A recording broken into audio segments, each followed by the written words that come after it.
Good evening. I'm Chris Wickham. I'm Director of the British School at Rome. Welcome to the British School at Rome UK Events Programme, the second of our current series. Welcome to all of you who are joining us for the first time. The British School at Rome is the largest scale UK research institution inside the EU and a focus for interdisciplinary research, focusing on the arts, the humanities and the social sciences. And our UK events programme, which this is part of, showcases the work of alumni, our partnerships with British universities and cultural organisations, and operates as a forum for debate on broader questions facing the arts, humanities and social sciences, of which the problems of museums is exactly one of the crucial issues that we're currently needing to confront. It is today that many museums and galleries in the UK, particularly in England, reopen to the public after a long period of lockdown. And some of the UK's leading museum directors and curators are here to talk about the impact of the last year on cultural institutions and the future of museums and galleries in 21st century society. So our panelists, Luke Syson is director of the Fitzwilliam Museum and the University of Cambridge. He was previously in charge of European sculpture and decorative arts in the Metropolitan Museum of Art. And before that, he was curator of Italian painting and head of research in the National Gallery. And he curated the highly acclaimed Leonardo da Vinci exhibition in 2011. He's been in the British Museum as well, and he's been in the V&A, and he's a member of the Council of the BSR and has been for the last 2 years. Nick Cullinan is director of the National Portrait Gallery and took over there in 2015, himself also coming from the Metropolitan Museum of Art. And prior to this, he was curator of international modern art at Tate Modern. And prior to that, he had fellowships in Bilbao, New York, Venice, and indeed at the British School of Rome back in 2004 to 5. Sushma Jansari is curator of South Asian at the British Museum, and she was in charge of the redisplay of South Asian art there in the late 2010s. She's currently lead curator developing the Manchester Museum South Asia Gallery, the first permanent gallery in the country dedicated to exploring the stories, experiences, and cultures of the South Asian diaspora communities in the UK, which opens in 2022. She launched the Wonder House podcast in 2019, which explores some of the most innovative contemporary approaches for people-centered projects from community collaboration to empower and inspire, learn and experiment, one conversation at a time. And our chair, Kalinsky, who joined the Barber Institute of Fine Arts at the University of Birmingham as its director in 2013. And here I have personal experience of the Barber Institute of Fine Arts. She is beyond doubt the best director that the Barber Institute has had in 50 years.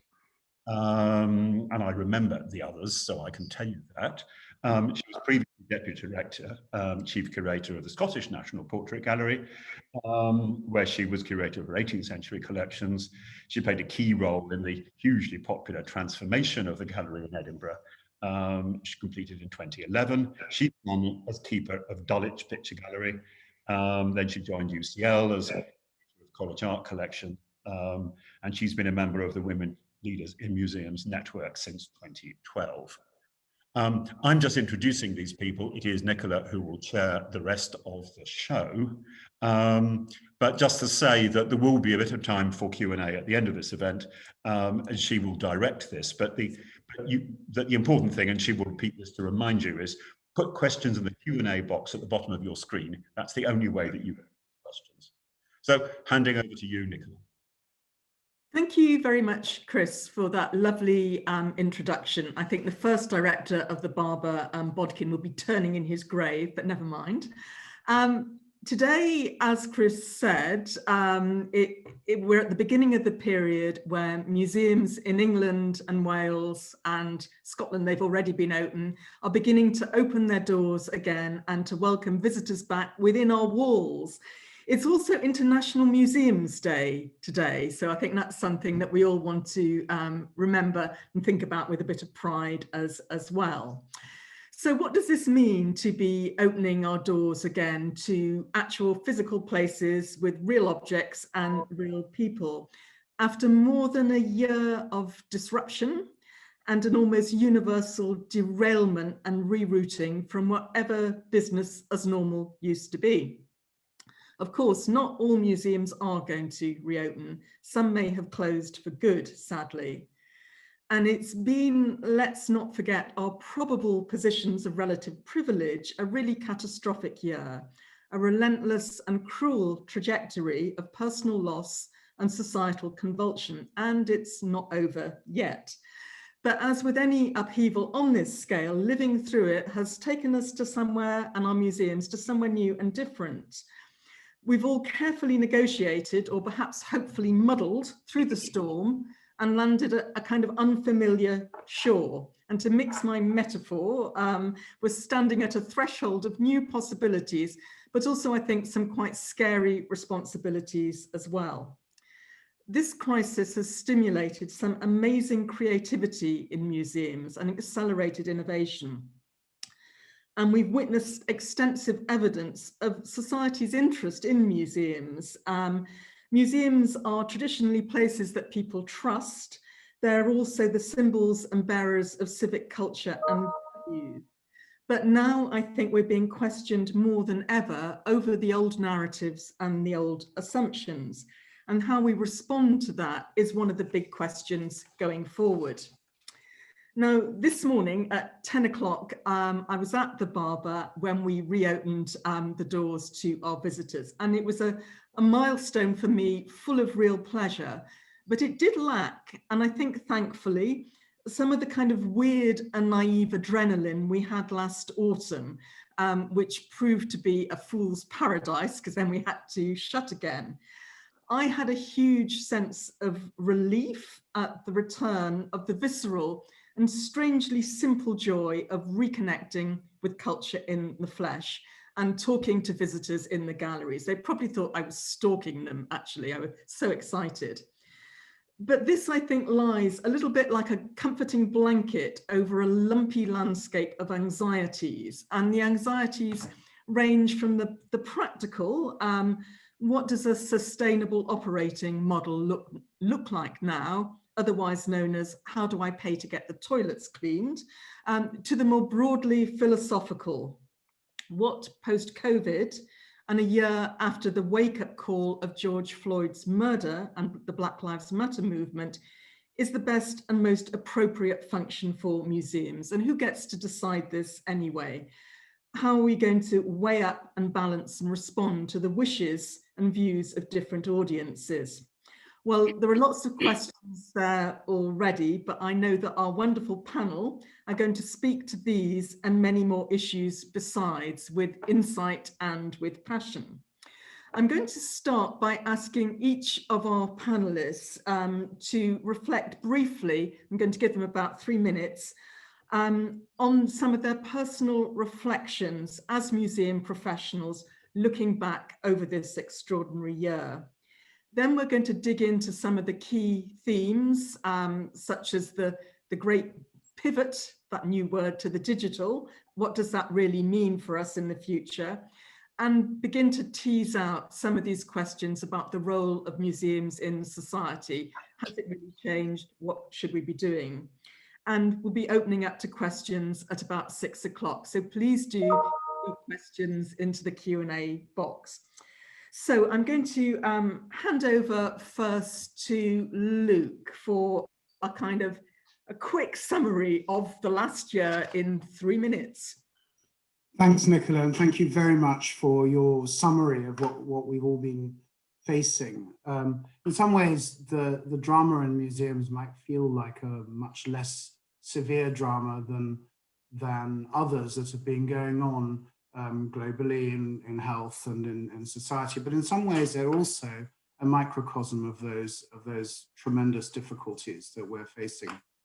I would want to start though on a more personal level that every museum person, every curator, others has this sort of fantasy of having the museum to themselves. It's a very selfish fantasy, but it's one that we've all indulged in, that moment before the visitors arrive, when you walk through the galleries and you have those objects that you care for so passionately to yourself. And so there was an aspect, I must admit, of lockdown where I was expecting to have some of that pleasure and didn't. The opposite occurred. I discovered that a museum that's closed permanently or on a long-term basis is melancholy, is sad. It's a truism that that museums need people, but it's an important one. And actually, what I discovered, I thought, was that objects need people, works of art need people. They were made to communicate for the most part in the first place, and so without their audience, they too take on a different character in a very surprising way.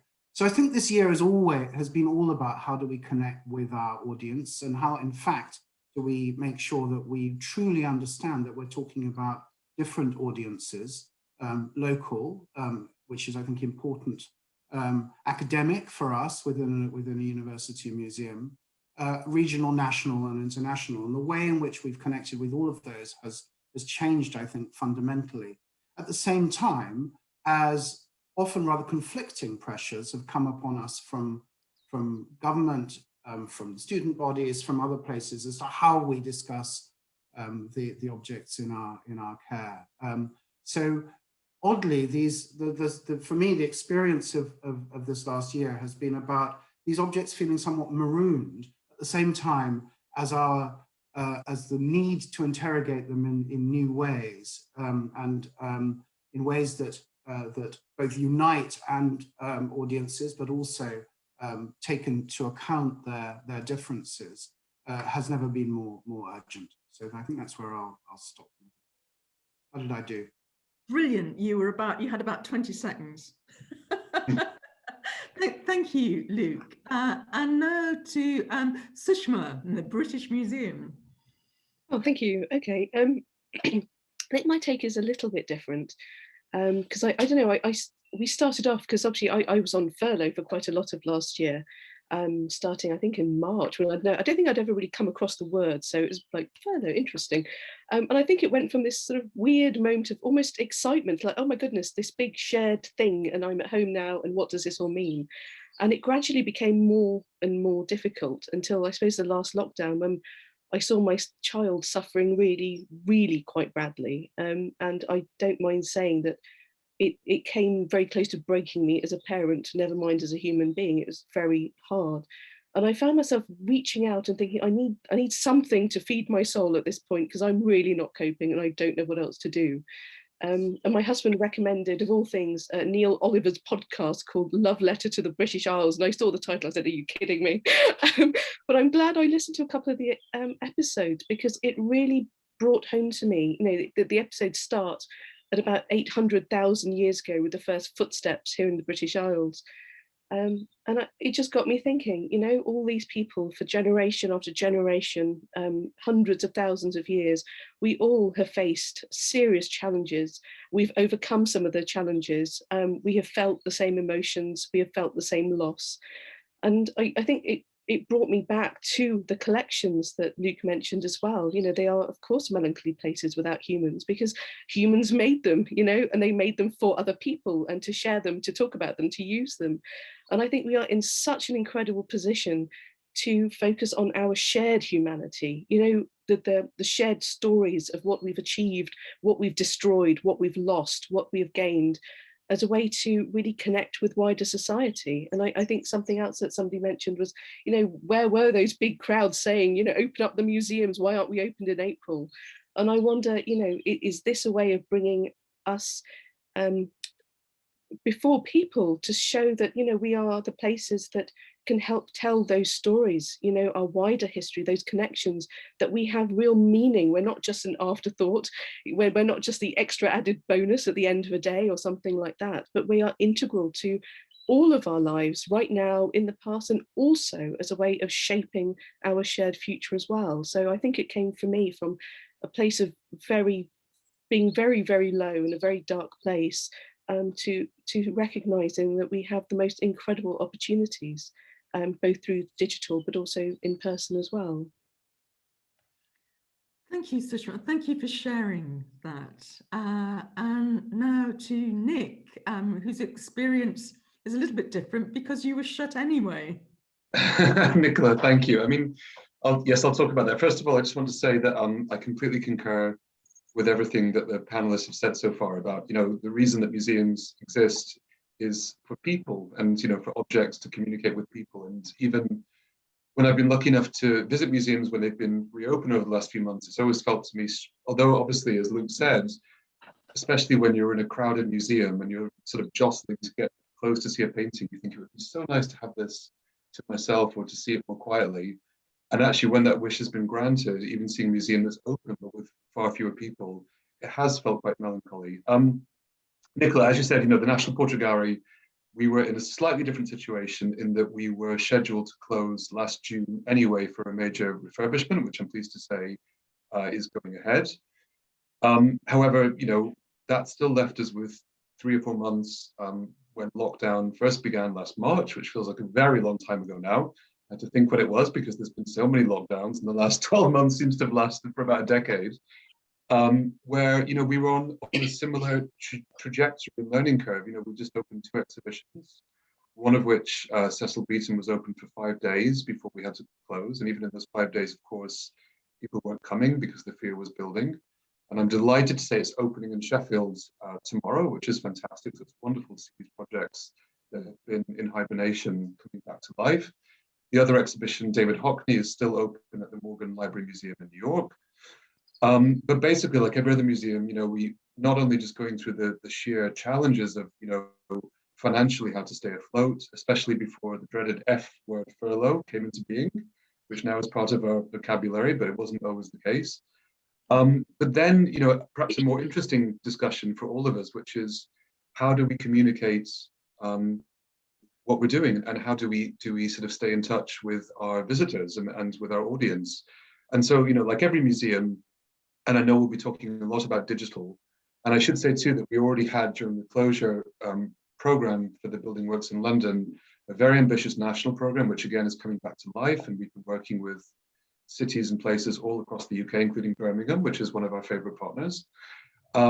But thinking about what we could do in this time, and as as Luke was saying, how do we fulfill our civic duty? And so one thing that we did, which came about, I think, a week into the first lockdown, was to launch this project called Coming Home, which was spearheaded by our patron, the Duchess of Cambridge. And the idea was that we would ask people of all ages and all backgrounds all across the country to document their experience of lockdown. And we've received more than 31,000 entries. We then selected 100 images to be the final exhibition, and that has gone far beyond what an exhibition could ever do for us. So we've had more than 6 million page views.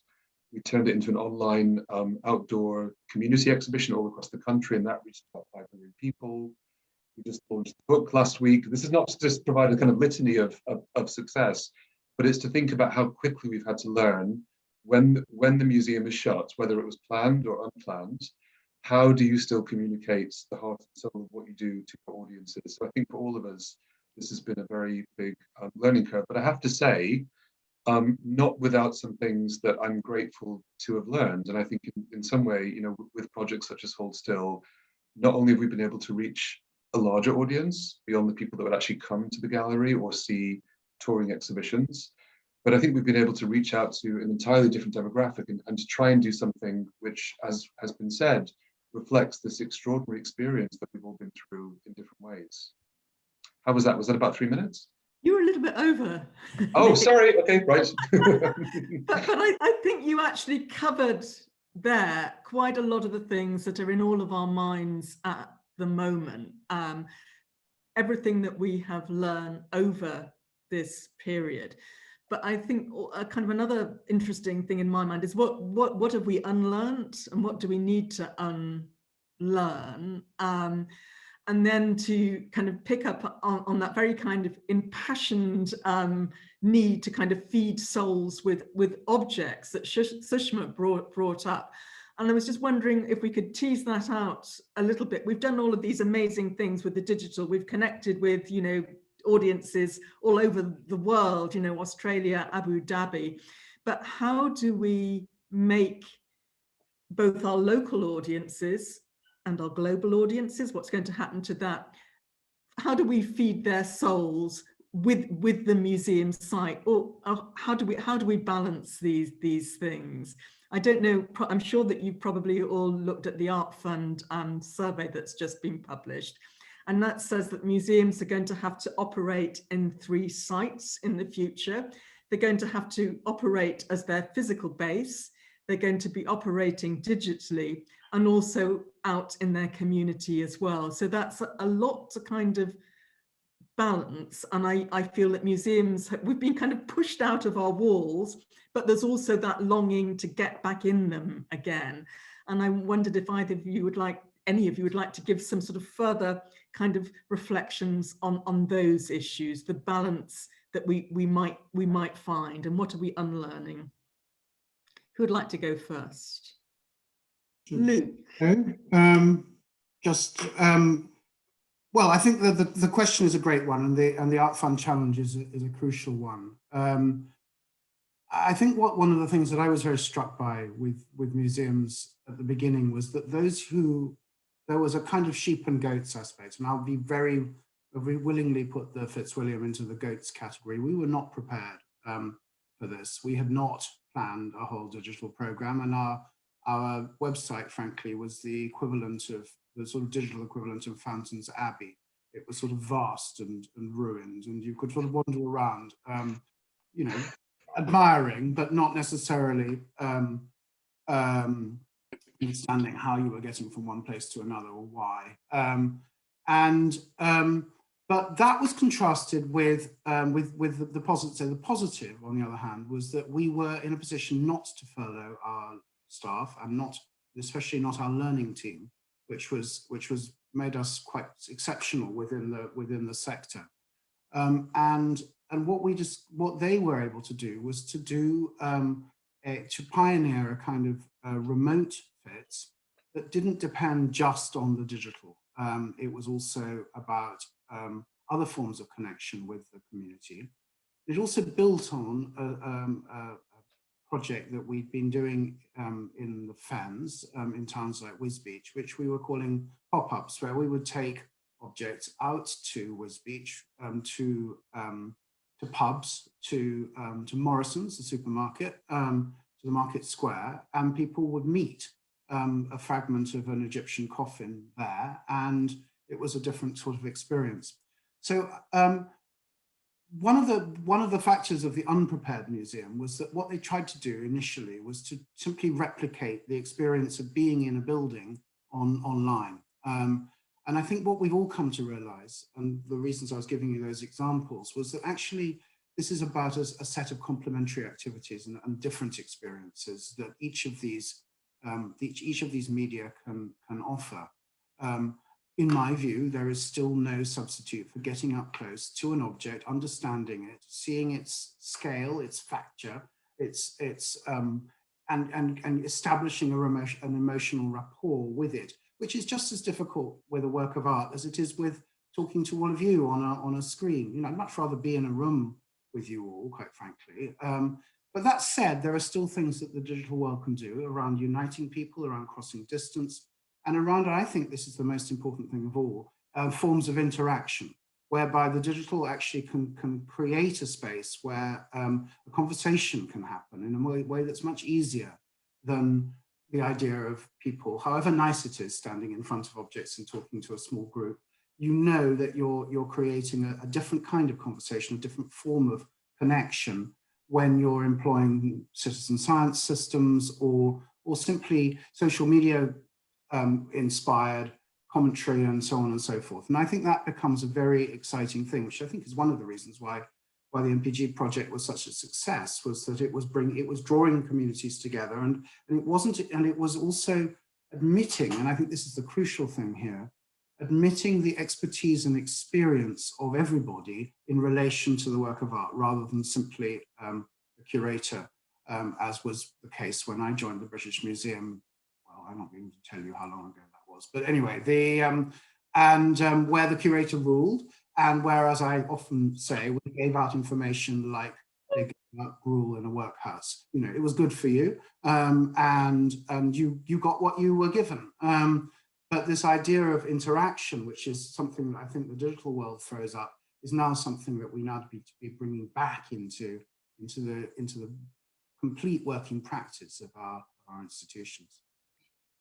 Thank you, Luke. I think we've maybe learned to listen more through the digital, and I kind of don't know quite how that's happened. And I wonder if you could perhaps, through some of your projects, reflect on that, Sushma. If we're listening through the digital, how can we actually make that play out with real audiences too? Or are we wrong to distinguish audiences between real and digital? That doesn't sound very fair to digital audiences, even as I say that. No, I have to say, Luke, I think things have changed since you were at the British Museum, because curators most certainly don't rule. But no, I think there's a really interesting project I'm currently sort of part-time on secondment to at Manchester Museum, which is the South Asia Gallery that Chris mentioned right at the beginning.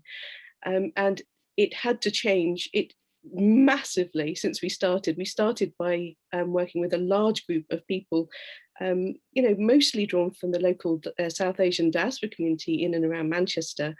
We used to meet in person and started developing stories and ideas for the gallery. But all of a sudden, we now have Zoom meetings almost every evening during the weeks. And it's been really challenging, truth be told. It's not been an easy transition, and a lot of people are going through some really, really challenging times. You know, people sometimes call in from, you know, hospital car parks. One person called in from a funeral, you know, just outside a funeral. So it's been very hard. But I think the one thing that's really come through is that the project and the idea of this gallery is still so important to them that they're still willing to come with us on this journey, even though we no longer meet in person with cups of tea, and we have to, you know, dedicate our evenings to it instead. So, you know, 6 to 8:30, I'm normally here in front of a Zoom call, and you know, it's been very challenging working with objects and trying to think about stories and narratives that involve them, actually. And I work with colleagues to run a session called Falling in Love with Objects, and I put a great big heart with, you know, the arrow going through it, because it was so easy to lose sight of the stories you can tell. It's often, digital is fantastic, but you need a clear story and you need fantastic objects to make that connection. And I completely agree with what Luke mentioned about, you know, if you see a photograph or a digital, maybe a video of an object, it's just like having this kind of conversation. It's not a full thing. You're not getting the full sense of a human being and the multiple connections, and you can't pick up on those little cues that you would otherwise and get into the intricate stories. So I think, you know, it's, on the one hand, yay, it's been great. A lot more people have been able to join us. We've had lots of other people come and join some of our workshops that otherwise simply would not have been able to do that. And we've also been able to reach out much more deeply and in a more sustained way into different parts of the community that, you know, frankly, we couldn't have done in this way before otherwise. But on the other hand, the real challenge is recognizing how important an object is to this story. Because I think unless maybe you've had a lot of experience with objects and you get it, you know, we all work in museums because we are passionate about the material that they can contain. But when that familiarity isn't there, it's harder to try and make those connections, try to develop the narratives, and actually you'd have to keep on pulling people back to those objects and recognize that, you know, a screen is really not the same as having a bunch of objects in a display. It can add to, it can amend. And I think one of the great things about this project is that at the very heart of this gallery, it has a performance space. So I sort of call it like the seventh anthology. It's a place where it's not the dumping ground for stuff you can't display. Actually, it's an integral part of this gallery. And it's going to be co-programmed together with everybody who's been involved so far. And it's also a great way of bringing new audiences in who might not be so interested in coming to, you know, see a bunch of objects in a display case, but it's a way of drawing them in, engaging them, and then introducing them in a slightly different way. So I think, you know, once again, there is nothing I think that will ever take the place of seeing something in person, but the digital aspect is a wonderful way to gradually bring people through the door. Yeah, it's been a fantastic tool, hasn't it, in terms of both speaking to people around the world, and strangely actually speaking to people in a different way very locally. I mean, I know we've been able to do more work with schools with special educational needs who actually feel more confident about joining on Zoom for the moment than they do in real life. But we do want to get them to the gallery at some point. I'm thinking of kind of the object and what we feel about it and what we've learned about it over this last year. And then thinking ahead to kind of the portrait gallery's plans. Have you changed the way that you're thinking about the portrait gallery? You know, if COVID-19 hadn't happened, has it actually made a difference? Oh, that's a good question. I'm tempted to say yes, we won't bother reopening now, but that's not the case, don't worry. Yes and no. I mean, we've definitely learned positive things. I mean, things like coming home, we've learned how the power of digital and the full reach it can bring, which is, it doesn't eclipse the importance of having a museum with walls, people inside, and objects, and the fantastic, you know, relationship between those things. But it can take you out of those walls. It can take you into communities or onto people's screens that wouldn't or couldn't otherwise come.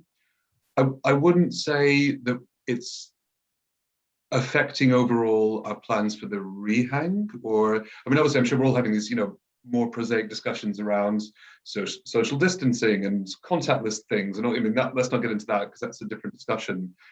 I think, you know, what's interesting is despite all of this, and in fact, you know, while we're actually rethinking the entire museum, in many ways, our physical plans remain the same. I think the desire for people to visit the museum and to encounter objects and to understand them and to be with each other and for it to be a civic space completely stands. But of course, you know, we will factor any interesting, you know, lessons learned or changing appetites into that as appropriate.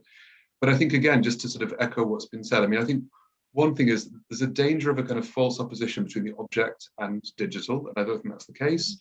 All of us before COVID, all museums, you know, we had websites, even if they were a ruined abbey, as Luke said. We had social media accounts. We were all actively using them. You know, many of us already had a reach in terms of digital that outreach the physical people that would come to the museum.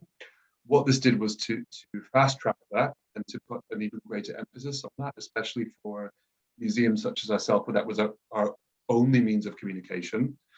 But the other thing is, you know, all art forms tend to have different modes of dissemination. So music, you know, live music is very important. We all can't wait to have concert halls reopen and gigs and opera, but equally we all listen to music and stream it. You know, there's so many examples. Of course, we can't wait for cinemas to reopen, but we also enjoy watching things and streaming things at home. And it's similar, I think, with objects and museums, that, you know, they fulfill a role. They have physical presences. They're an incredibly important part of our civic fabric. People want them. They want to go back. We want them to open. And we do ultimately have objects. They are physically embodied things that require people to encounter them. But equally, we can share much of what we do through digital. It's a bit like saying when we do an exhibition, we always do a publication. And those two things don't cancel each other out. They actually augment each other. And I think it's now really the same with a physical space and a digital presence. They're two different modes of disseminating information, inviting people in, having a discussion, and learning. So I think what's interesting is, you know, we've learned lots about how to do digital, but I don't think it's made us rethink so much why or how we should have a physical gallery open.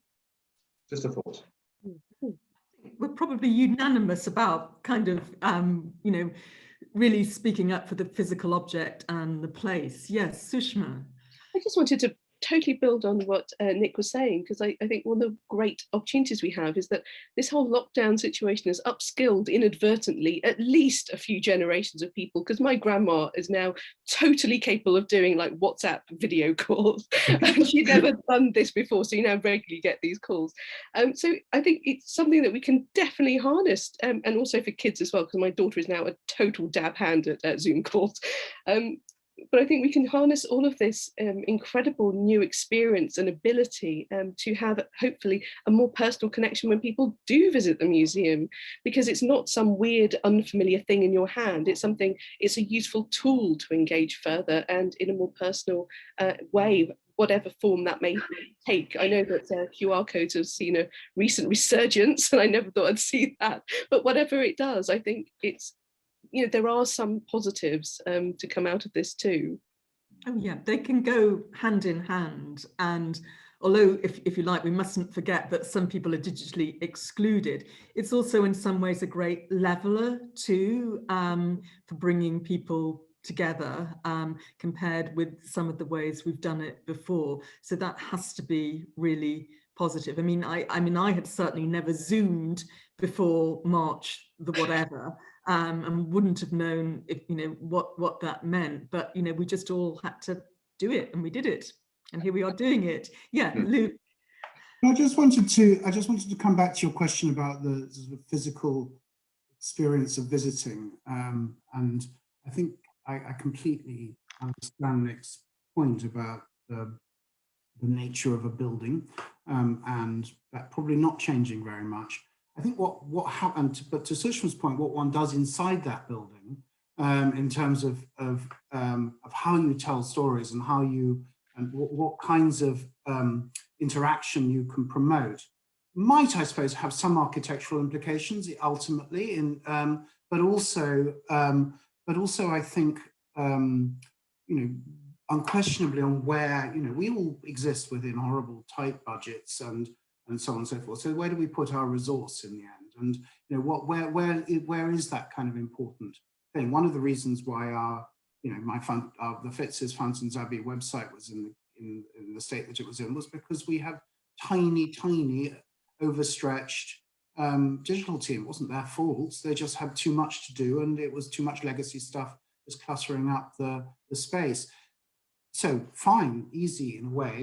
Let's put more of our resource into there. But let's also make sure that as we're developing content of all kinds, as we're developing discussions of all kinds, that it plays out appropriately according to each medium, according to each platform.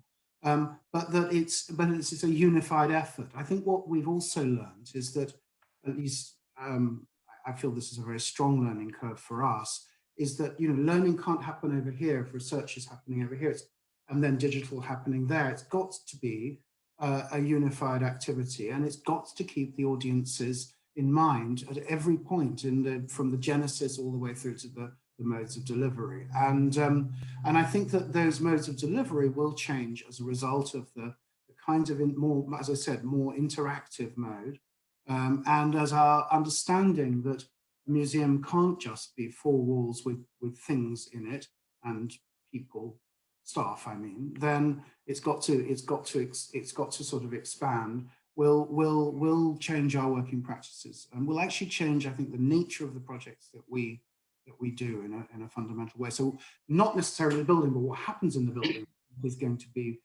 hugely changed by this last. And also, sorry, just how digital gets people into the building. Again, that they relate to each other. No, I think I was about to say something similar, because there was a really interesting volume, Reba publication called Architecture for a Post-Pandemic World. And there was a really, very fortunate to be invited by Pippa Nissen, excuse me, from Nissen Richards, to contribute just a short piece to it. But it really made me think, because, you know, we have these problems with people who don't feel able to come into our institutions, to even cross the threshold.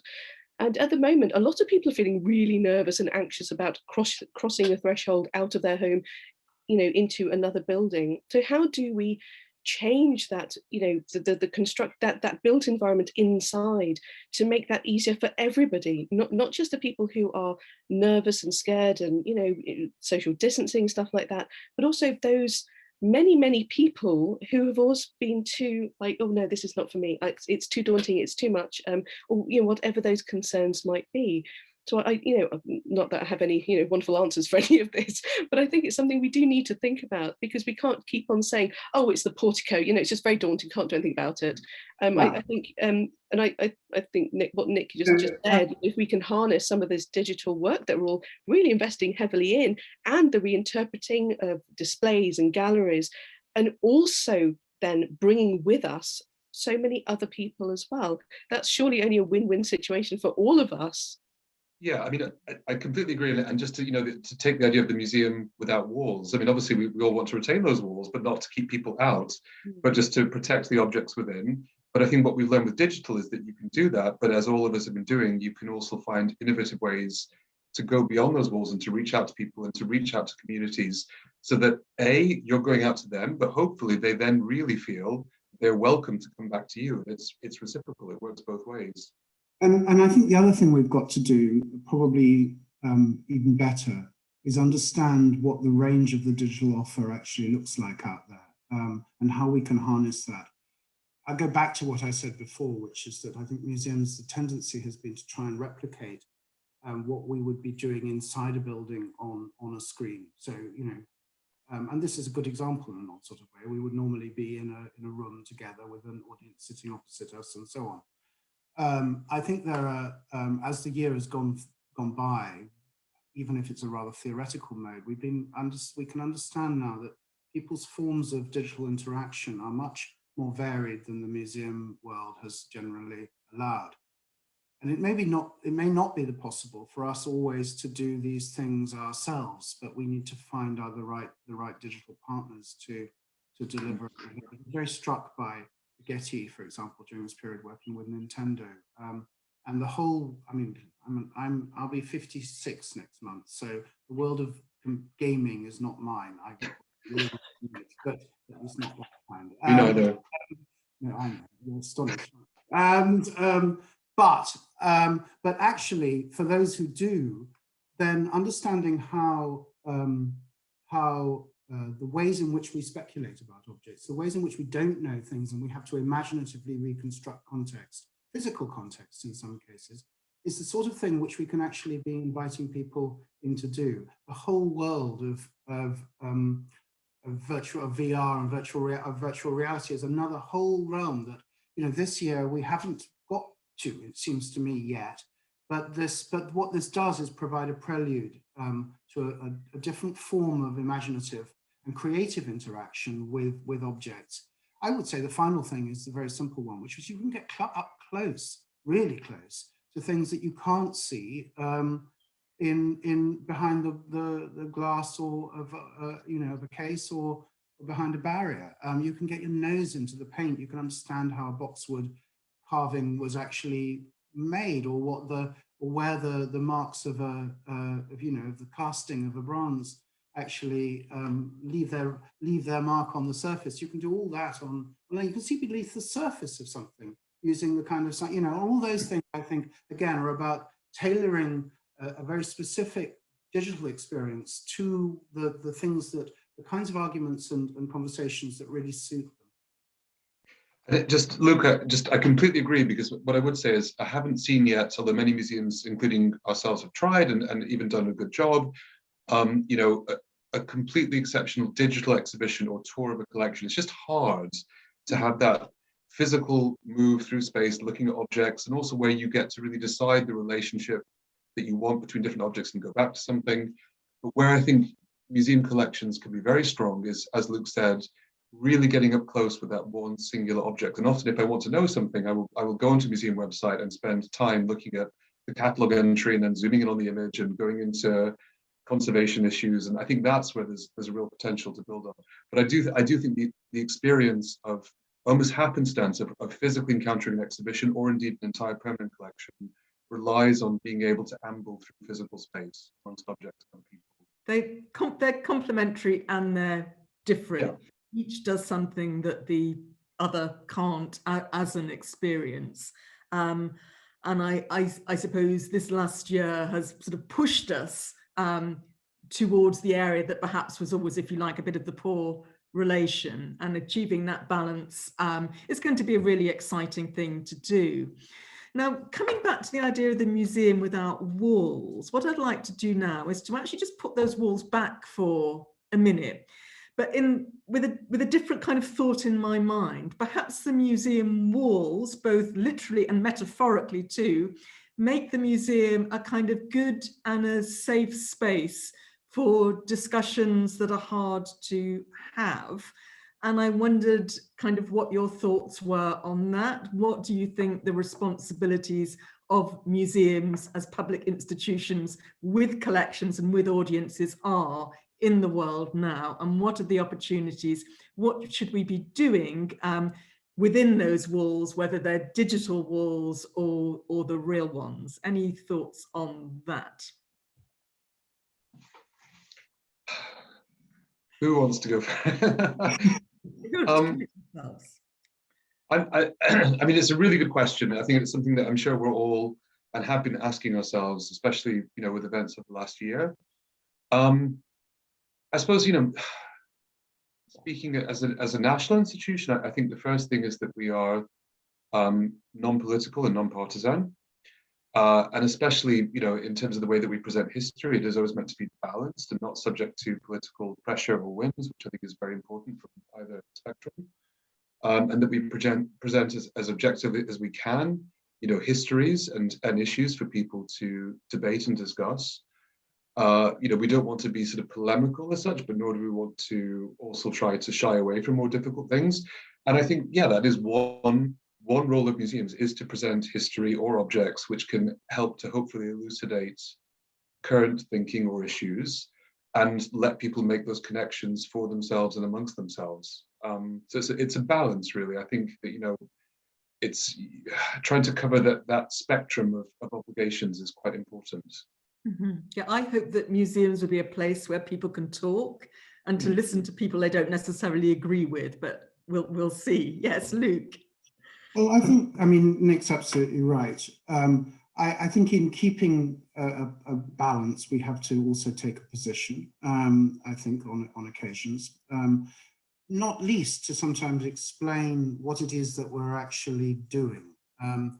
Yeah. What I've been concerned about in this last year is how polarized and polarizing these arguments have become. And part of that is frankly a kind of propaganda on certain political ends to distort the reality of what opening out history, making it more complex, making it more challenging, it actually looks like. So in other words, I think it's useful, bluntly, for government at this point to be saying that they're defending a history of this country from a sort of incursive attempts to distort it, or from making it somehow less glorious than it is. And I don't think that's actually remotely what museums are trying to do, or indeed are doing. I think what they're doing is simply is complicating our past, as it should have been a long time ago, is in bringing in narratives and stories that have been excluded. It's a clear thing, but what it doesn't mean is expunging that past completely. And what it leaves us with, I think, is a very good place to set up the kinds of conversation you're talking about.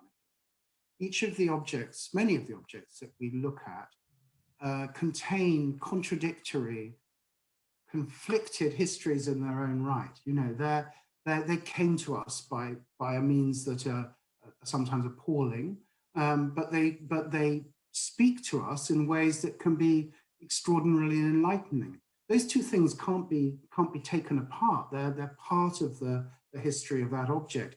And so to look at objects and understand them in that way, as I say, they're quite simple routes to complexity.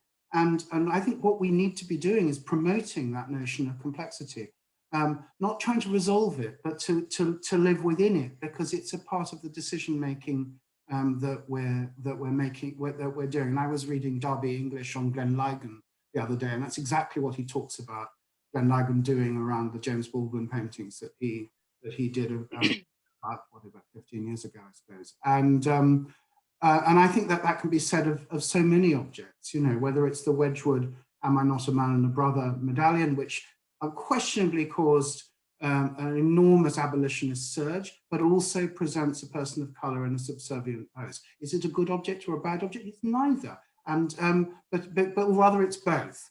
I think it's, and what's important there is to recognize in these debates that the thing that's exciting and extraordinary and life affirming isn't cancelled, doesn't excuse the other part of the narrative, that these things are indivisible and interconnected in these objects. And the fact that they're embedded in objects means that you can't do the thing that too many people, perhaps on both sides of the argument, are trying to do, which is to pull them apart in order to create simple heroes and villains and to protect a status quo which is frankly indefensible in my view.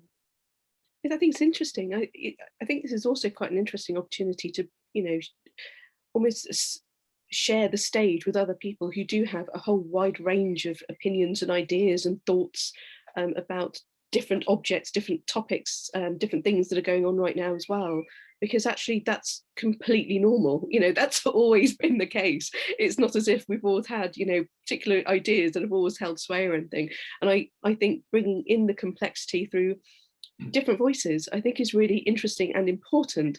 I think the tricky bit is, how do you do that? How do you do that in a way that you're explaining to the visitors, who, let's be honest, don't read a lot of labels anyway, so presenting them with an essay is not going to work, but saying, actually, look, these are different takes on this particular object. This is the museum's position on it, and actually about 7 people think all of these different things. And is that the point where digital comes in so handy, where you can actually listen to people's voices? Because I think that is something that's come through a lot for me over the past year. This idea that you can stick your headphones in and listen to a conversation. And the fact that people are willing to spend over an hour listening in to sometimes really complicated, tricky, convoluted conversations that doesn't, end up with some kind of resolution, but it's just moving the conversation on. And one thing that we did through the British Museum podcast last summer, which I don't think would have happened in quite the same way if it wasn't for furloughs and lockdowns and things.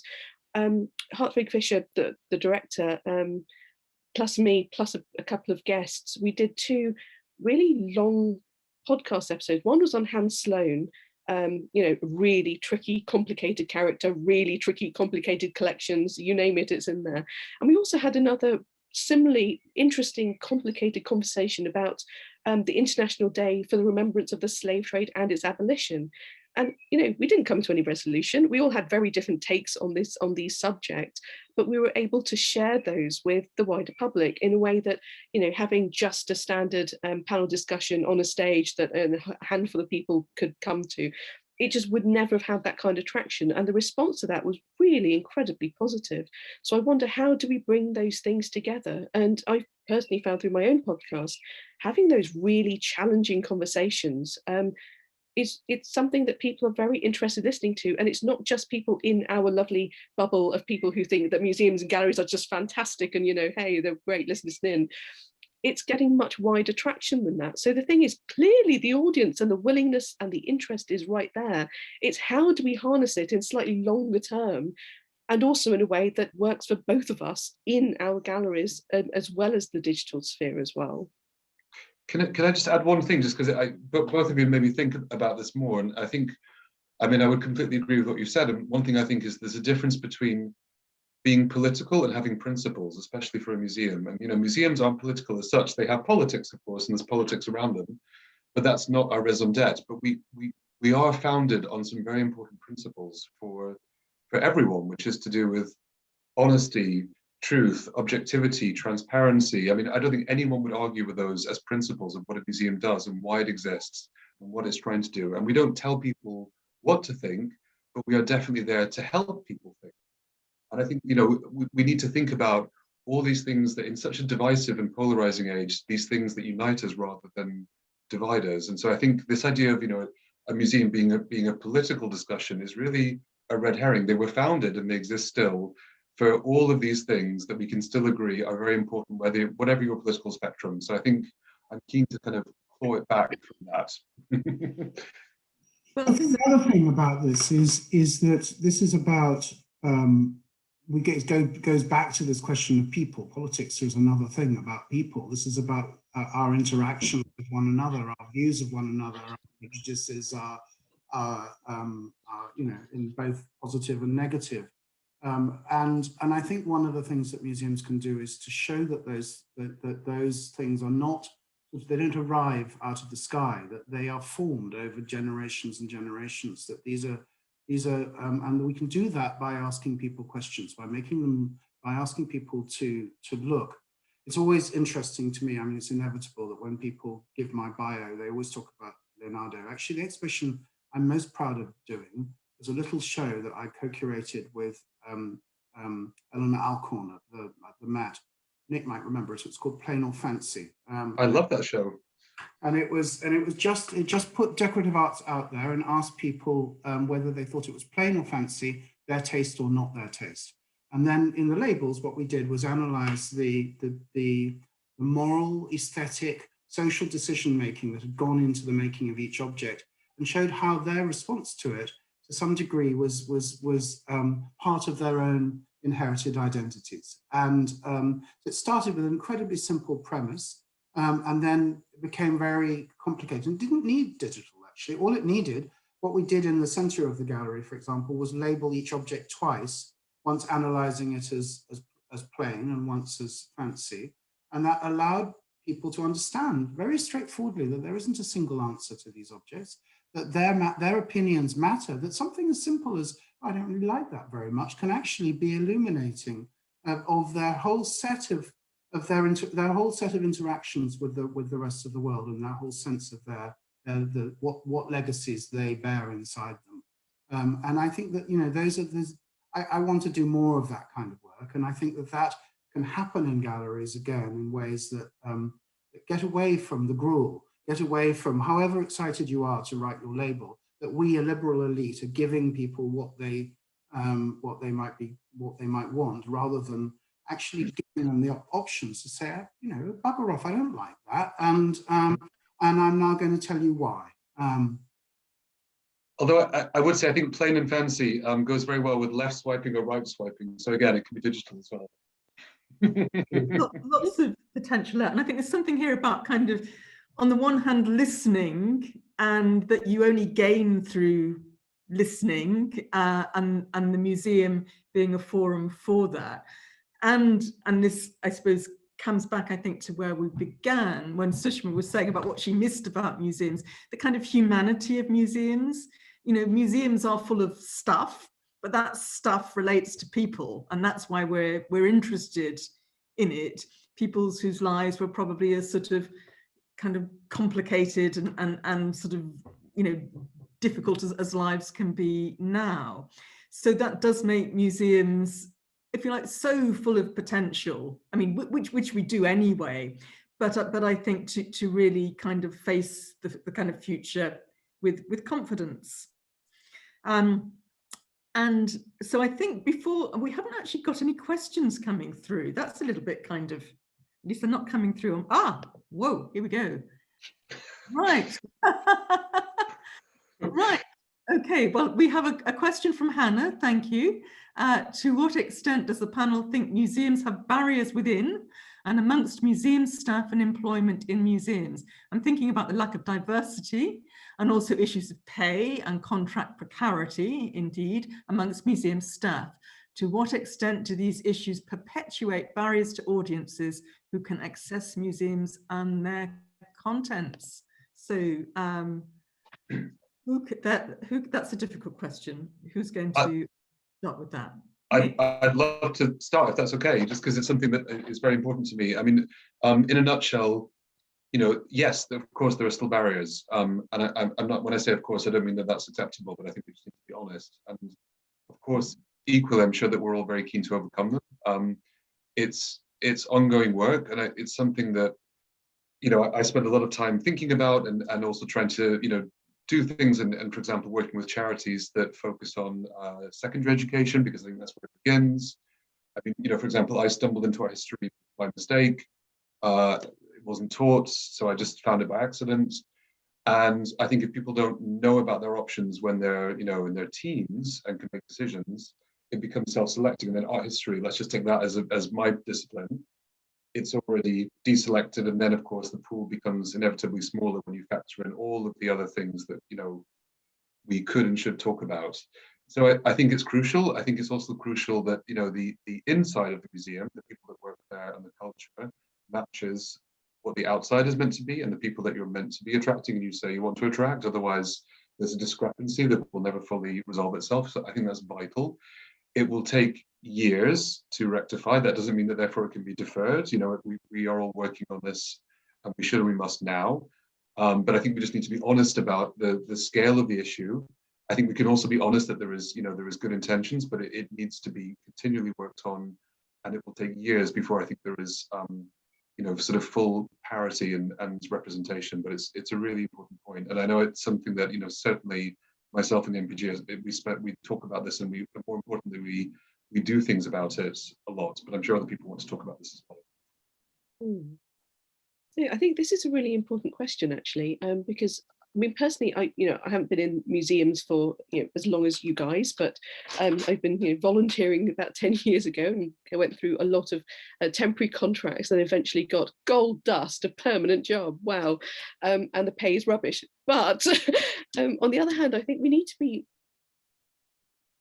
providing more opportunities for people to come in and actually get the kind of experience that you cannot get even the most basic museum job without. And one of the things I'm very interested in doing, and a colleague Kate McSweeney and I are working on at the moment, is how do you do these kind of co-curatorial, co-collecting kind of projects, which we are trialing at the moment, but use those as a vehicle for sharing skills, for training people up, for giving them the kind of insight that you simply cannot get in any other way. And as using something like that, as it is a very small scale. This is not like some magic, it's not magic either. No, it's not a massive project either. But just seeing, how does this work? Is it going to last in any kind of change or not really? Is it the kind of thing that we can invest in the long term to continue these routes out? And also, I think it's important to ask people. It's all well and good to be doing some quite interesting listening and stuff like that, but actually I think we need to be asking people, what's so unappealing about a job in the museum sector? I mean, the answers are likely to be crap pay, things like that, but also the massive amount of precarity in the sector as well. And frankly, a lot of people, they can't afford to put up with that. And I totally understand that as well. So I think there is, like Nick said, that it's very complicated, but I think trying different things is so important, and giving people opportunities where, one of the things I quite like about fair museum jobs on Twitter, for example, they're saying on a regular basis, does that job really need a BA, an MA and a PhD? Really?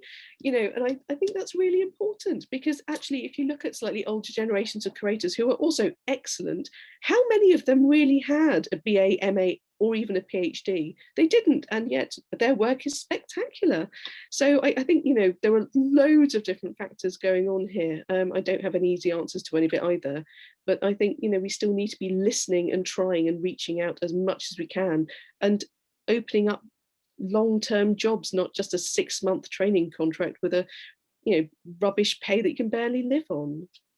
I completely agree with you, Sushma. I mean, the problem that I think has really changed in my 30 years in museums is people coming in on these short-term contracts and as you say, being paid rubbish. I also think, though, that I mean, as well as really having the kind of regard for the pipeline that you and Nick have just talked about, is that other crucial thing of which you've already mentioned, Sushma, of what qualifies somebody to work in a museum in the first place. And that, again, goes back to our earlier conversation, what is it we're actually trying to do? So in other words, if we reassess what forms of expertise we need, I'm not saying we do without expertise or without authority, because museums need to be able to provide those things too. We need to be the bearers of knowledge as well as other things, but knowledge can come in a variety of forms, and we can shape our workforce in different ways according to the kinds of questions that we ask of them, and that means some imaginative hiring, that means some imaginative projects, and then ultimately that, I think, leads to the visit to the museum making it immediately clear that this is a place for you. Once you've got past portico problem, that you're there and you're in a museum and you're seeing yourself represented and included, and in a range of different ways. So I think that that's part of the issue there. I think these two problems are intimately connected. And, as I say, and it seems very strange from Cambridge, you know, the kind of banner waving institution for the PhD to be saying you don't need necessarily something to do that, or if you do, your PhD might be in something completely different. You know, come in from engineering, because your analysis of this work of art is going to be completely different and revelatory for some people who aren't particularly interested in brushstrokes but want to understand chemistry. I mean, sorry, I'm mixing my disciplines, but anyway, but you know what I mean. And can I just add as well, I think that's part of our opportunity and responsibility after the pandemic and reopening, that we can also help to build back a fairer society, and that can be reflected in museums, and not just what's on display and who visits, but also who works there and under what terms. Perhaps picking up from that, we've got a question here which is sort of asking you to project some of those thoughts into the future. So what will the next generation of curators or museum directors change about museums? Ooh, and what things will always stay the same? Aha, anyone? So what might the next generation bring? I think we should start with the youngest of our panelists on this. It's not me. Not me. Sushma. Wow. Gosh, I suppose the one thing that's obviously always going to stay is the fact that we center all of the work we do on objects. You know, that's the one thing. I think the difference is, how do we go around shaping the knowledge and the displays around them? And for me, I having now worked on projects that are co-curated, I recognize the value in that. I'm not saying that, you know, you need to do your entire museum like that, but they need to be ways of bringing people in, and also for you to be looking out. And it's such a valuable way of working. It provides so many different perspectives on different objects, ideas, periods of history. There's so much going on, and also pulling things together in a very different way. So for me, that has to be, you know, quite a central focus of museum work in the future, and also part of the displays in the future. And also, I suppose this is my personal bugbear, but exhibitions, love exhibitions, but they always come at the end of a project, and it's so rare that they inform later gallery displays and things like that. So for me, you know, it's great, have an exhibition at the end of something, but for goodness sake, you know, don't let all of that, gosh, investment, blood, sweat and tears just fizzle out, and everyone just, you know, collapses on the sofa afterwards. You know, let's use it to inform what we're doing in the future as well. Mm-hmm. I think kind of one of the things I wonder if this last year may have finally shifted, it is how we think about the temporary exhibition in relation to the permanent collection, and we might have a more sustainable kind of idea about how temporary exhibitions support the permanent collections, and we'll need some sort of different model for that in the future. I think though, Nicola, just on that, it's very interesting that one of the obviously immense challenges for cultural institutions over this next year, especially in London, I'm imagining, is going to be the fall off of tourism in this immediate period. Some of the London museums, not Nick's, but Sushma certainly, rely on international tourism to an extraordinary degree. It masks, in my view, the fact that actually those institutions can be under-visited by communities and by people in the locality. One of the things that was wonderful about working in New York was that New Yorkers feel the Met to be their local museum in a way that I don't think Londoners feel the BA or National Gallery to be. And you know, that sense of how we serve our communities, especially the nationals, I would say, is actually, and I think Nick's doing that incredibly imaginative at the moment, is going to be another key ingredient in this. We can't rely simply on saying, look, our visitor numbers are amazing, and we're getting 6 million or 10 million or whatever it is that the Louvre and the PM get. We're having to say, look, here's actually a different model of working and a different model of engagement with people. And I think that is going to be, I actually sort of hope that's a fundamental change, even if, as I hope, obviously, that the tourists can't return to Britain. Yeah, I agree absolutely, and we need a different way to kind of evaluate what we do rather than the bald numbers game. We need to kind of get away from that. Now, a kind of poignant question here. What do you miss most about day-to-day life at the museum? Might be some things you don't miss as well. Who would like to share what they miss most? I mean, people, I suppose, is the first thing that comes to mind. I mean, colleagues, having meetings with people and exchanging ideas in physical space and being able to read people's facial expressions clearly. And then, of course, you know, being in a museum that's open with other people and visitors and seeing those people, you know, interacting with each other and whatever you have on display, whether it's an exhibition or a collection. So obviously objects, of course, that's what we do and that's why we're there. But yeah, I'm missing people, I'm missing colleagues, I'm missing visitors. Definitely that. And I think, you know, it's those impromptu conversations that I miss the most, you know, just walking down the corridor and you just end up just chatting to someone for, you know, 15, 20 minutes or even half an hour about something. And it sometimes sparks the most interesting ideas, conversations, things you want to do together in the future. I really miss that because you can't do that in a spontaneous Zoom call because you have to book it in advance, make sure it all fits and things. So for me, that I really, really miss that. And also going down into the stores and actually pulling things out and actually holding an object. Imagine that. Gosh, I really miss that too. Thank you. Luke, anything you miss? I think you've covered it. I mean, the word I had in my mind was sparks. Those sparks that happen between people and things and between people and people, and that can lead you suddenly somewhere else, that can get you from, that you can, you know, and that wonderful. And I suppose the sparks that come from serendipity, that moment where you move from one gallery to another, you've never made a connection between these objects before, and suddenly a whole kind of universe opens up. Yeah, the kind of sort of serendipity of it. I mean, yeah, you never have a Zoom call by accident, do you? I think so. It'd be pretty weird if I've joined the wrong call by mistake, but that's different. So. Right, so more questions. A question here about, we've been talking about listening, thinking in terms of listening and the age of the podcast. What does the panel think of the evolution of the audio guide? I remember when they first started, and how can it be used to foster inclusivity and provide a platform for numerous voices? That's an interesting one. Ooh. Oh, can I mention one podcast I absolutely love? It's called, I think it's the Art Fund one called Meet Me at the Museum. And it was a breath of fresh air. I absolutely love it. You know, people just going to a museum and having the kind of chat that you would have in the museum if you went there with a friend or something.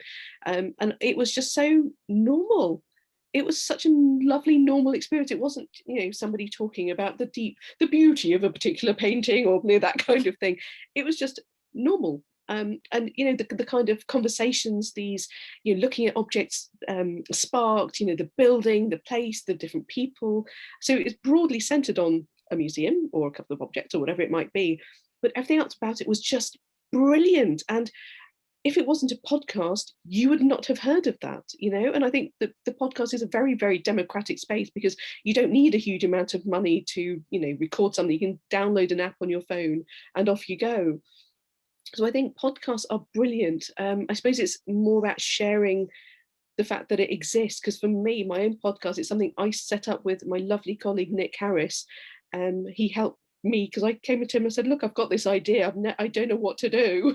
Help. And he was brilliant. And it didn't cost a great deal of money. It still thankfully doesn't. So I think, yeah, podcasts are absolutely brilliant. And it's a nice opportunity for me. It's important to share those voices that don't normally get heard, you know, because often, to be honest, in these kind of interviews, it's the same names coming up again and again and again. And so when I wanted to be people focused, I was looking around, who's doing this really interesting work that is so worth sharing more widely that maybe lots of people haven't heard of before.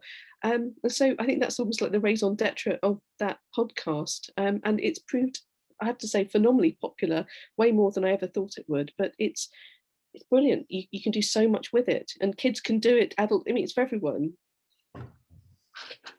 Yeah, I think the podcast and listening, again, to come back to the idea of kind of walls, not as exclusionary things, but the museum becoming a kind of container for different voices, and listening to things that you might not expect to hear, which is a bit like that serendipity of actually, you know, bumping into someone in the gallery. Because museums should be playful as well, I think, and kind of give a chance for sort of, you know, joy and the unexpected. And Nicola, sorry, can I just, to that point, you know, we're also thinking, especially at the MPG, as we think through all of these different aspects, you know, the collection, the architecture, the audio guide of the podcast, however you want to think of it, of how these things can be separate, but can also come together. So for example, how could you have an audio guide that is something that you could stream, that you could listen to on your own device, that could also be a broadcast medium, that you could choose to or not listen to while you're in front of a painting, that if you want brings an extra layer of information, but if you don't want that, and you want what younger people call a digital detox, you could not have that. I think the idea that digital is always, you know, a screen next to an object in a museum is pretty defunct. It's clunky. It's not very hygienic, and we're all a bit phobic now of touching and germs. So it's too haptic. So I think, you know, again, it's to make a plea that all of these simultaneous strands can either be separate in time and space, or can still be brought together in front of the object in the building, but with all these other things too. I think the only thing I'd add from the perspective of a university museum, and I think this will be familiar to you, Nicola, is that sense again of the institution as a bridging one, a two-way bridge between a very large, a much larger academic community than is ever contained in a single museum, and different audiences. And my feeling about this, I go back to my point that there isn't a single right answer to the interpretation of objects, and one of the ways that we can demonstrate that, I think, is by inviting people with their PhDs and all the other panoply that comes at Cambridge to interrogate objects from their very different disciplinary perspectives. We're beginning to think about projects. We'll be looking at, I don't know, the history of landscape painting, for example, with our colleagues in plant sciences, so that we're thinking, not about how they record loss and destruction, as well as a form of interaction between an individual and something that they were seeing at that moment. That opens up things to an enormous number of people who might not think they care about Monet, but they do care about the planet, and the work that's being done, in serious work that's being done by colleagues in those disciplines, using our material in new ways, actually, I think opens out that. The glory of the podcast, to go back to the question, which I'm rudely ignoring, is that you can bring those voices in the way that you've just described, Nicola, as sort of leveling and interactive. So I think that's one of the things I'm most excited about, is that kind of really promoting what I would probably call seeing things differently, anew and variously, and I think that's important. And museums can give access to, particularly university museums perhaps, to voices that people wouldn't otherwise have access to. So again, being a bridge. We've got some interesting comments in the questions that aren't actually kind of questions, but good points about trying to get into the sector and how hard it is, the competition for some sort of 3-week placement. So I think we kind of read those and note them. So thank you for sharing that. And then possibly we've got time for one more question. So another question from Hannah, and that's the barriers between big and small museums, and the sharing of knowledge and expertise between big and small institutions. Can building back from COVID approach this? And if so, how? So that's interesting. Thinking of the museum ecology and the big beasts and the little beasts, has COVID changed the landscape? I will kind of start here by saying I think it has. And I think it's in some ways, in terms of talking within the sector, it's actually been a bit of an equalizer. And London, sorry, Nick, sorry, Sushma, has actually been a bit less dominant.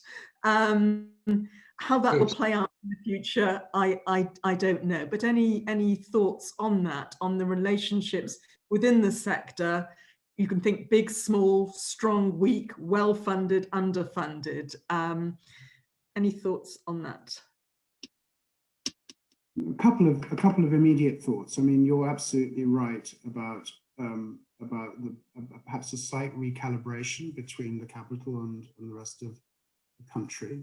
Didn't prevent an assumption that the new chair of the National Museum Directors Council should have to be based in London to be able to get to Whitehall easily, I heard somebody say. Sorry to be indiscreet for a second. I think that the key here is projects like the AHRC towards a national collection projects, whereby the linking factor is what we have, and that sense that we don't have a collection of works at the National Portrait Gallery or the British Museum or the Fitzwilliam. We have a collection of works in trust for the nation that are there for its use. That means some actual thinking about the sort of permeability of collections, how we share them with one another, how we make sure that collections where there is enormous weight in one area, as I know from lucky experience the BM has, disperse those things, not in ways which were the case when I was working at the BM, of saying, you can have this, lucky you, Blackburn, but actually thinking creatively in all the ways we've just been describing. And so I think that, and I know that's changed at the BM very considerably. So, I think Nick's National Portrait Gallery and a national mode is speaking in that way too. But the beginning, again, funnily enough, I think is the digital run. If we document our collections properly, then that sense just is eliminated. Now, that's not to say that there aren't acute financial predicaments for some of the smaller museums, and that's not something we can ignore.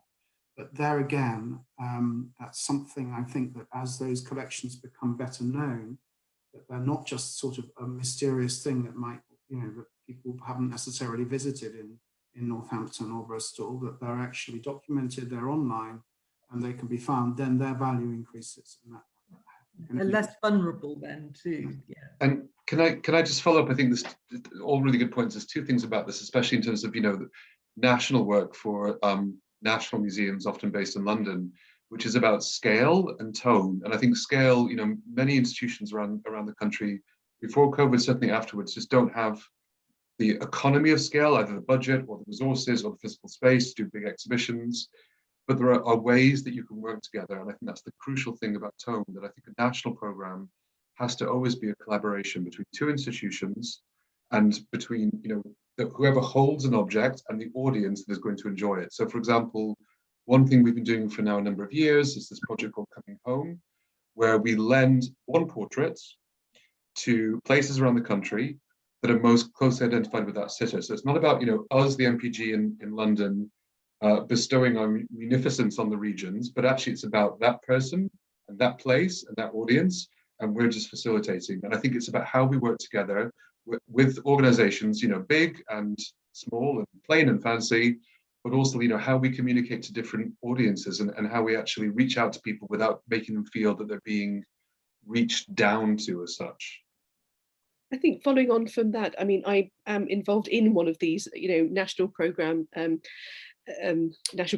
at the moment, and it's very different. That the new model that we're forging is so different from sending, I suppose, that the BM used to do and still does. You're sending almost like a curated, ready to unpack and pop up somewhere, a lovely display, people can come see it, it's all great.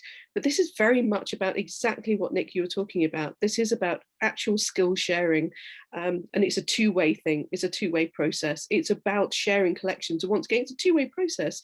And the collective that I'm working with, about 35 people at the moment, they have access to all of the British Museum's collections, unless there's some kind of really a massive sculpture which we simply cannot afford to transport somewhere. They have pretty access to anything that they want to display in the gallery. So I think the way we're trying to work and reshape and have a new model for this kind of partnership work is really important. And I think I'm also seeing the value of that kind of work as well. And as I said, I'm on the half-time secondment to the project. So once again, it's even sharing staff in a very different way.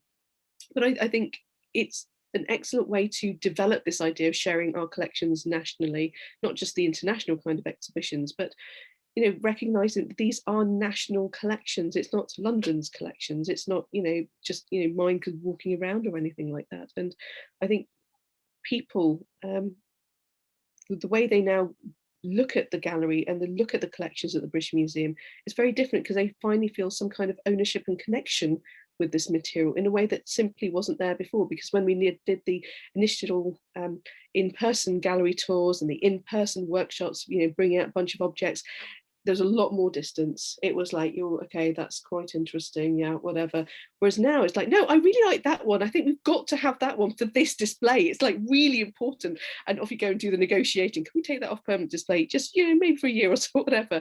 And, they're really like, we're really keen on this. So I think, I'm not sure exactly how that will change the model for all of these kinds of partnership projects, but I think it's going to have a profound impact on the ones moving forward anyway.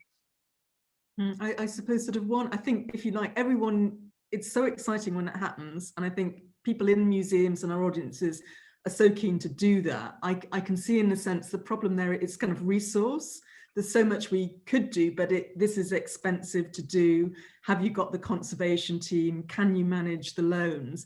So we're going to have to think about maybe what we don't do in order to do the things we really want to do in the future. Not quite sure what those are. Now, and that's not the point where I want to end. What is it? What is it you're going to leave behind after the year of COVID? Is there something that now you can think, actually, we didn't need to do that? That was actually something that I kind of weighed around my neck and I didn't need it. Commuting. Oh my goodness. I have a 3-hour commute to work normally, so I'm so happy to leave that mostly behind. Right, so you're leaving commuting. Nick, what are you going to leave behind? I mean, this was reducing anyway, but there's often a lot of travel involved in museum work, whether it's putting together an exhibition or getting loans or having meetings. And I do think one of the benefits of Zoom is that people can get together and have a conversation without having to all be in the same room as much as we miss it. So I think there's something that will be beneficial there for all kinds of reasons. I mean, not just to save time, but also in terms of carbon footprint, etc. So yeah, I think not having to always be in a place, there's some good things there. Yeah, and we can still be together. Luke, what are you going to leave behind? Gosh, that's a really good question. I'm not sure I have a very good answer. And there are lots of things I'm quite happy to have had a break from. I'm quite pleased not to have gone to a single fundraising dinner for a year, for example. But I know I need to get back to them. And actually some of them I miss, beginning to now. It's nice walking around the fields between Cambridge and Grantchester, but God, I'm desperate for some travel, frankly. And yes, so I think maybe I wouldn't say I'm going to leave anything behind. Frankly, I'm going to do less of some things. That's my hope, because I think that's something I'm really, really keen to get back. Okay, well, what am I going to leave behind? I'm going to leave behind my lady director's wardrobe. I look at the clothes in my wardrobe and I think, oh, no way. It's, all of those uncomfortable, smart clothes that maybe, if you like, women in museums of a certain generation, we thought we had to wear, but that's all gone and that's never coming back, which is probably a scary thought for my colleagues and possibly the point to hand back to Chris. Yeah, it's thank you for all of that. It's my job, of course, to say how interesting and stimulating this is, but I'm not actually going to say that. This was absolutely fabulous. It was interesting, it was honest, it was thought-provoking, it didn't involve any rhetoric, any preening, it just was facing up to problems. And these problems are real and they're not going to go away. And I was really impressed and I learned a lot. And so thank you all very much indeed. I just have two things to say. One is, one of the questions is, Nick's wallpaper is lovely. This is Emma Clark. One thing we've all learned is the importance of a good Zoom background. I just moved into this flat before Christmas in lockdown, and it is the wallpaper is by Cullen Son, and it's called Florence Court, and it comes in 3 different colors. Okay, there you are then.